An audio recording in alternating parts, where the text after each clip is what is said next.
ഹോസ്ദുർഗ് മരക്കാപ്പ് കടപ്പുറത്ത് തിരിച്ചറിയാൻ പറ്റാത്ത വിധം ചീഞ്ഞളിഞ്ഞ നിലയിലുള്ള മൃതദേഹം കണ്ടെത്തി. കടലിൽ ഒഴുകി വന്ന മൃതദേഹം തദ്ദേശവാസികൾ കരക്കെത്തിച്ചു. രാവിലെയാണ് കടലിൽ ഒഴുകുന്ന നിലയിൽ മൃതദേഹം പരിസരവാസികൾ കണ്ടത്. തുടർന്ന് പൊതുപ്രവർത്തകൻ ശരത്ത് മരക്കാപ്പ് കടപ്പുറത്തിന്റെ നേതൃത്വത്തിൽ കടലിലിറങ്ങി മൃതദേഹം കരയിലെത്തിച്ചു.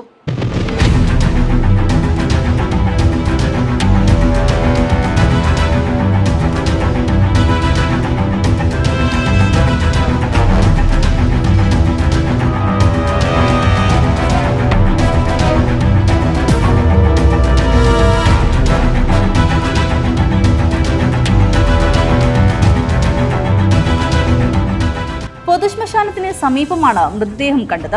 ആളെ തിരിച്ചറിയാൻ കഴിഞ്ഞിട്ടില്ല. മൃതദേഹത്തിന്റെ തൊലിപ്പുറം നശിച്ച നിലയിലാണ്. വിവരമറിഞ്ഞ് തീരദേശ പോലീസ് സ്ഥലത്തെത്തി അന്വേഷണം ആരംഭിച്ചു. News bureau, Nileshwaram.